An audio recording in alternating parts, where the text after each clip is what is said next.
You know, I had the privilege of interviewing William Stewart, Okay. the known as Willie in Third World, his former Third World drummer. Mm-hmm. And you know, Willie's big in drums, and he called me the next day to talk to, as an elder, to talk to me about Africanism, about my connections, and so on.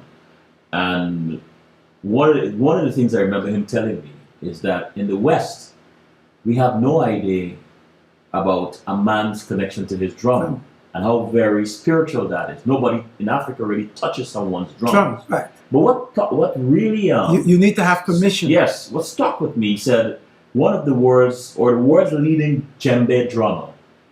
He's met in person. The guy taught him a few tricks here and there, and the guy told him that whenever he goes home to his village, he cannot, will not, and dare not play some of the rhythms he learned outside.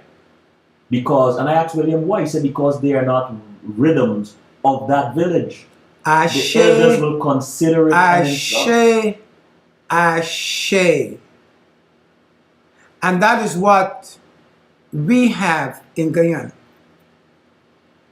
We have rhythms in Guyana that is so powerful. But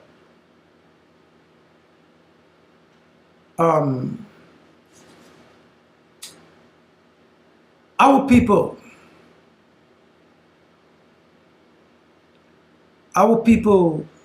is really lost when it comes to our tradition and our culture, you know.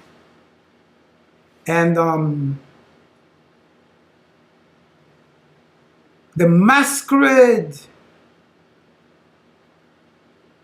is one of the most important tradition for African people in Guyana. Masquerade.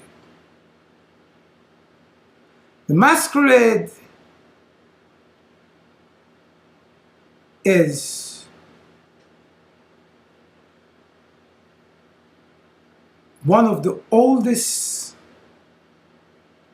tradition that is played nationally and internationally.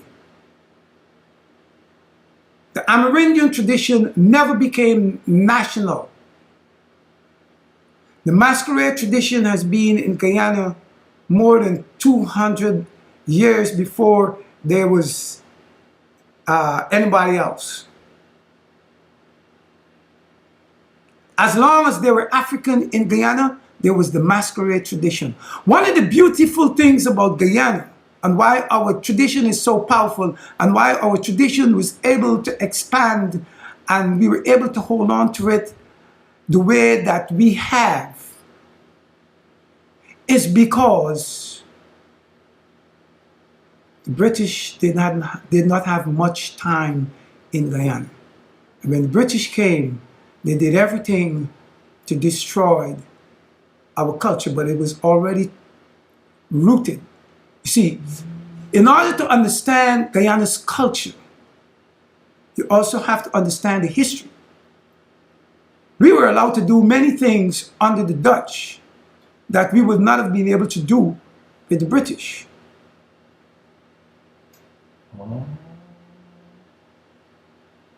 Because you have to understand that the Dutch, when they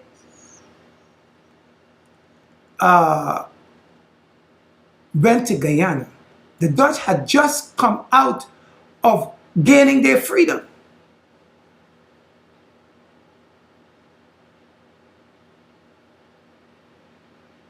And decided that they want part of this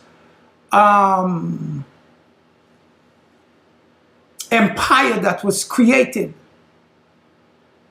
called the African Holocaust or the Maafa. Some people refer to it as the slave trade. Ain't no slave trade. We have to call things what they are. There's no trade. It was captivity.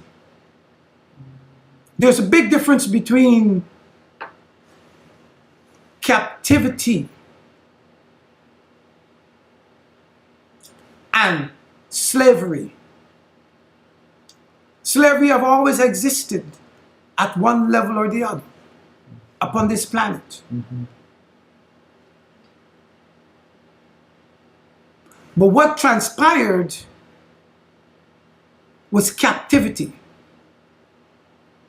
And so language have a very defining consciousness. And so that is why people fight over the use of language. That is why when certain things are being written, folks want it to be in a certain language.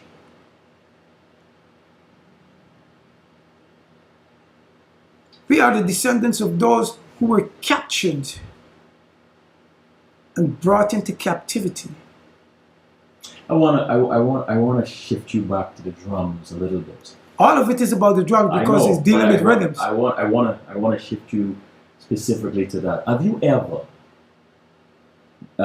experienced someone while drumming in an altered state? Yes. As a matter of fact, I'm going to give you a very practical experience. Share a very practical experience.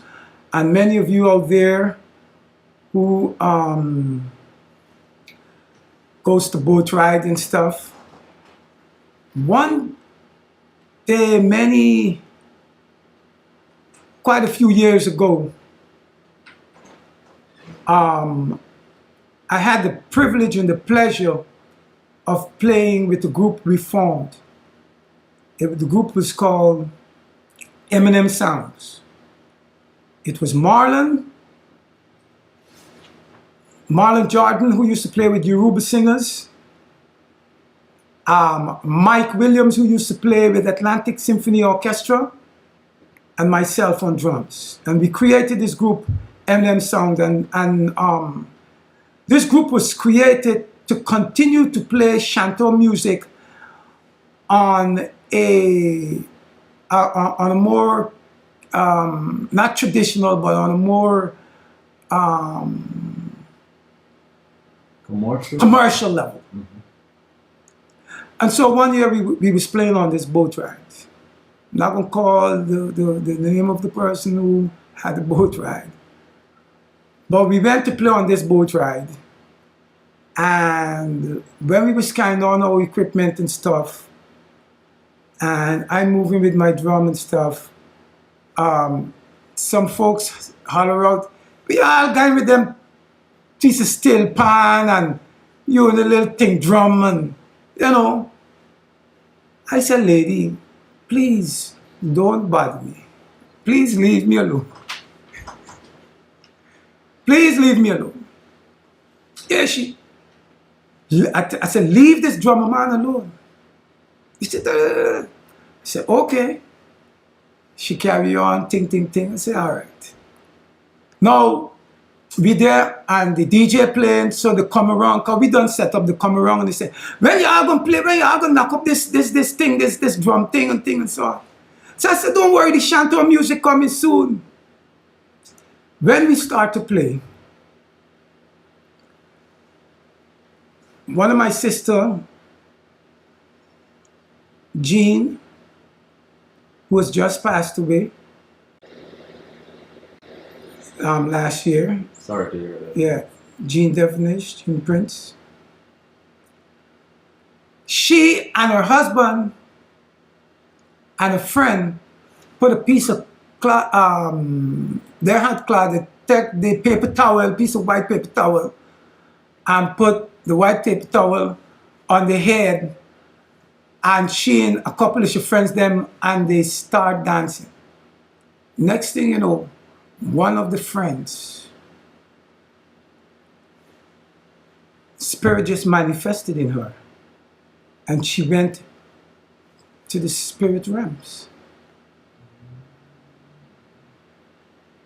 And then they pulled she and they carried she aside, and they did what they had to do. And then after that set, we finished playing. So the DJ playing again. The lady come back, the one who accosted me while I was going. when you gonna start knocking these drums? I said, lady, leave me alone.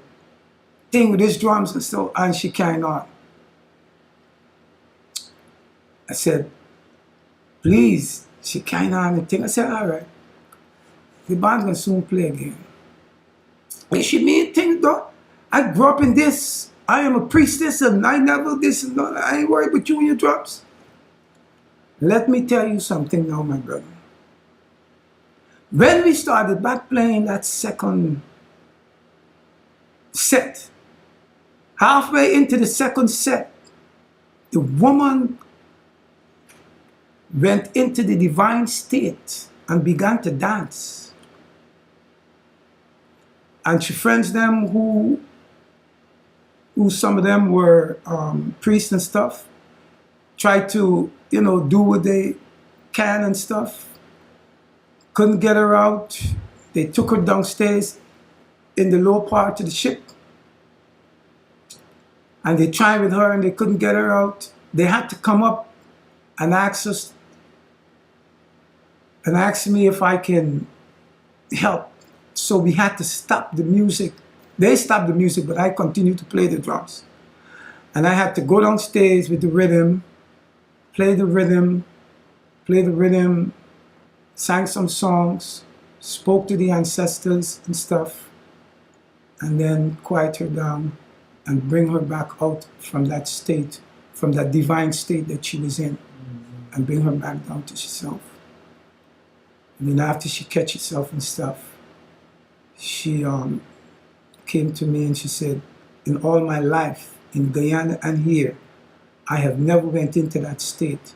She said, you is a pure, highly spiritual man. That's what she told me. She said, nobody has never moved me like that with the drums. Talking about the ancestors. Yes. This was supposed to be half hour. Yes. We are almost an hour. So we have to cut. Yes. But I am going to we have to back, cut. Yeah. Right? I am definitely, because there's a lot of things that we have to talk about. This is important. This is an important conversation. Yes. And can you close us off with some music? But before you go, you're going to say something. Yes, I want to say that I've had the pleasure of traveling the world playing the drums, representing Guyana's culture. South Africa, I spent 2 months in South Africa. I played for the opening ceremony for one of the big royal event that he had in South Africa. That was in 2002. Trinidad and Tobago, Canada. I've played for all of the presidents of Guyana except Mr. Donald Ramatar. My first experience on the stage was Carrie Festa. I danced with Doris Harper Wills. My first experience was dance. And before there was a Guyana Cultural Association, before there was a tri-state, I have been involved here in America, keeping our tradition, heritage, and culture alive. I sat at the feet of the great Tom Charles. I played with one of Guyana's great dancers who's still alive and living in Washington, D.C., Miss Stella Clark. You see, you have to acknowledge the elders and the ancestors. And some folks believe in, I don't know what they believe in, but they refuse to acknowledge those who have kept this culture going. I want to acknowledge the Guyana Cultural Association for honoring me. I want to acknowledge the Tri-State Alliance for honoring me. You understand? And so it's not about personalities. Yeah. We have people in our in our society who know the culture, who know the tradition, and you know, it's kind of surprising, well, not surprising in a way, that here you have the opening, the 50th opening for celebrating Guyana's independence, and certain elders were not honored by being on that stage.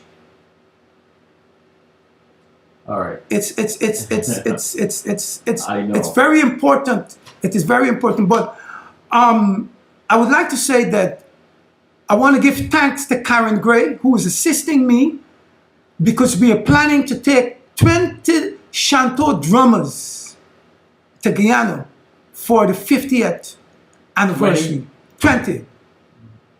And so we're going to be asking for sponsorship and for assistance and for help. It's not my first time. I've took drummers down to Guyana before. I took them in 1997. And at that time, I got some assistance from the government. And I'm saying, and with the cultural group in Guyana, how can I forget that does 1st of August, oh gosh. AGDA helped me in 1997, AGDA and the Guyana government helped me in 1997 to take drummers to Guyana. I'm working on doing it again. This year we planning to take 20 drummers, Shanto drummers. Shanto is the traditional music of Guyana. It was made popular by Bill Rogers. I mean, I am slated to be in Guyana next week, sometime next weekend. I'm slated to be in Guyana because one of my aunts has passed, so I have to go there for the funeral. Okay? All right, we got to really wrap it up. I'm sorry about this, but you know, we did an all extra half hour, but because this knowledge that you have dropped on us this evening here is, to me, Man, so we very just important, and we're just touching the tip of the iceberg. And I really am going to invite you to come back from time to time because this is important, and it touches me. Yeah. Right, in a very profound way. I don't want to get into that, but this is something that we have to preserve and pass on to future generation. And I respect you a lot. You have no idea. As I'm sitting here listening to you, I hardly asked you any question because there is one thing you learn to recognize is that when there is a flow, and the flow is of divine importance, Ashe. you step back and you let it flow. You don't get in the way. You don't interrupt. You don't even touch it. And so, all the questions that I thought of asking you, I just let it be for another time. Okay, because my to me man. the flow was Yes. more important. Yes, So, and I want to finish off by saying, in terms of the epidemic in regards to suicide, which you were speaking about, mm-hmm. drums and dance are what our ancestors used with those type of situations. Mm-hmm. Because and when they would allow them to dance, they would allow them to dance on the earth and bare feet. Because many times when people who are suffering from those kind of illness, or we say dis-ease, there is what is known as a disconnection between the physical and the spiritual. And the drums also helps to bring them back in balance.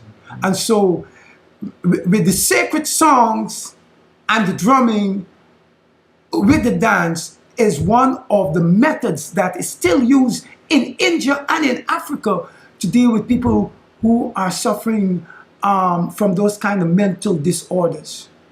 But what is interesting to note is that when drums are played in these types of ceremonies, Yeah. and people are asked to dance and to move and so on and so forth, it is labeled as mumbo jumbo, is labeled as nonsense. Yet when you go to one of these pristine looking offices the psychologist may put on a hypnotic type of music with certain rhythm patterns and allow you to be, and that is considered, you understand what I'm saying? Same type of science, but presented a different, anyway, we have lots to talk about, my brother. Lots to talk about. Listen. Let me take a quick break so you could set up your drums. Okay. And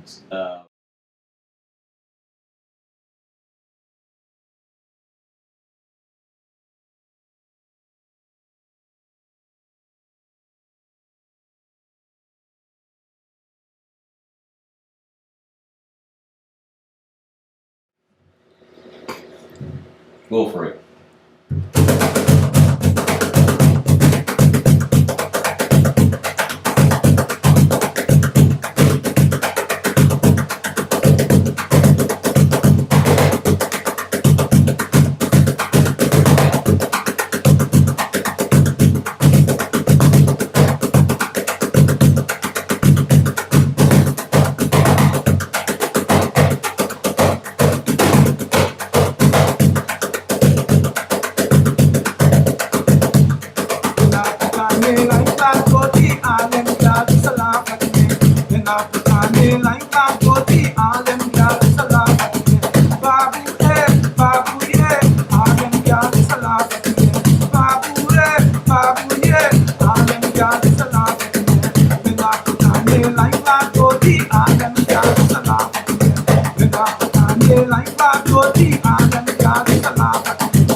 I want to get married.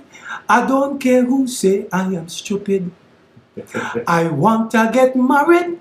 I don't care who say I am foolish. You know what I really mean. A girl who is nice and clean, who will treat me good and give me everything like a woman should. Hey, Sunday morning I been a lazy tongue. See them gal a wash their petticoat. Take me hand and I pass it on them. Gal a them can't walk under me none day. None day, none day. Gal a them can't walk under me none day. And if one of our greatest ballad singers that we ever produced, a man by the name of Johnny Braff, if he was here, he would have said, remember when you kissed me, baby? Remember on the green grass when you told me you loved me, baby? Remember on the green grass when you said you will never leave me? Remember on the green grass when you told me you love me only? Remember on the green grass. All right, brother. It is Thank you. paying respect to Thank those you. who came before. Thank you so much. Blessings. Thank you. Blessings, blessings. Blessings. Good, Olorun Ire. good night, my brother.